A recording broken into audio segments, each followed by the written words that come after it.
ఈ రోజున ప్రభుత్వం ఏర్పడి 16 నెలలు పూర్తయిన తర్వాత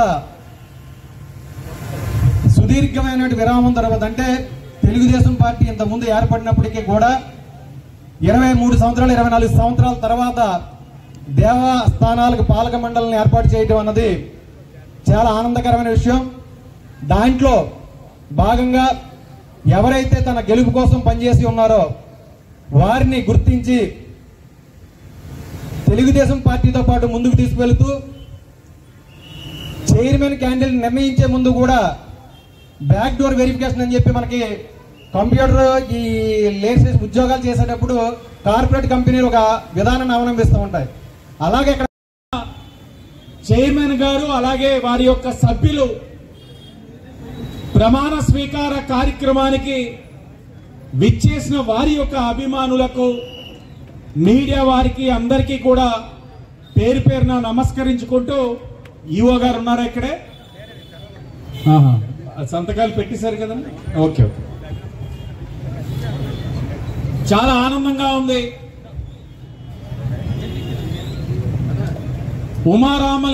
లింగేశ్వర స్వామి దేవస్థానం చైర్మన్ గా ఎవరిని ప్రతిపాదించాలి, ఎవరు అర్హత ఉంది, ఎలా చేయాలని ఆలోచించినప్పుడు ఇంత ప్రతిష్టాత్మకమైన దేవస్థానం, శివునికి సేవ చేసే అవకాశం, ఆయన యొక్క ఆశీస్సులు కొన్ని అనివార్య కారణాల వల్ల నేను నా వల్ల ఇబ్బంది పడిన గురునాథం గారికి ఇచ్చినట్లయితే మంచి చేసిన వాళ్ళు అవుతామని ఆలోచించి ఈ రోజున ఆయనకి సేవ చేసే అవకాశం, నాకు ఆ ఇబ్బందిని సరిచేసే అవకాశం కూడా వచ్చిందని ఈ వేదిక ద్వారా తెలియజేస్తా ఉన్నాం. ఎక్కడికక్కడ దేవస్థాన డైరెక్టర్లు కానీ చైర్మన్లు కానీ ఇచ్చేటప్పుడు నేను అప్పుడు చెప్పాను, ఇప్పుడు చెప్తా ఉన్నాను, జై ఆదిరెడ్డి అన్నవాడికి ఇవ్వాల,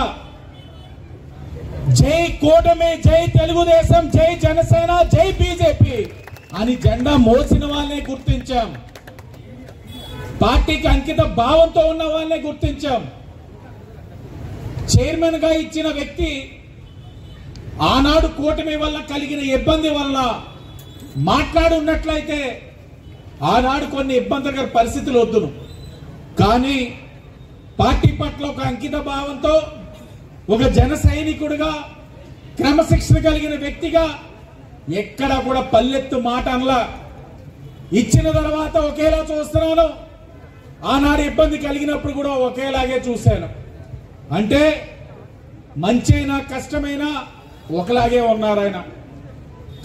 కాబట్టి ఇప్పుడు ఇక్కడ మాట్లాడిన వక్తకులు ఉన్నారు, ఆ వక్తలు చెప్పిన మాటలు గుర్తు చేస్తూ ఆయనతో పాటు సమర్థవంతమైన బాడీ ఉంది. ఇక్కడ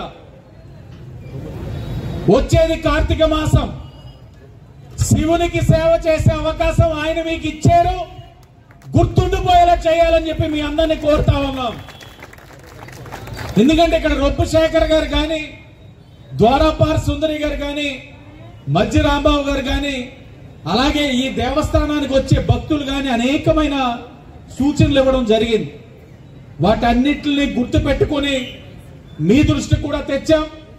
గుర్తు పెట్టుకొని సరిచేసి భక్తులు ఎవరికి కూడా ఏ విధమైన అసౌకర్యం కలగకుండా ఈ దేవస్థానానికి మంచి పేరు తేవాలని మీ అందరినీ కోరుతా ఉన్నాం. ఇక్కడ రెండే అంశాలు, 14 ఎండోమెంట్స్ కమిటీలకు గాను ఇప్పటికి 5 ఇచ్చాం. నిన్న పందిరి మహాదేవుడిది జీవో వచ్చింది 6 అతి దగ్గరలో ఈ 4-5 రోజుల్లో మిగతా 7 కమిటీలు కూడా అనౌన్స్ చేస్తున్నాం అని చెప్పి చాలా గర్వంగా చెప్తా ఉన్నాం. ఇంకా చందా సత్రం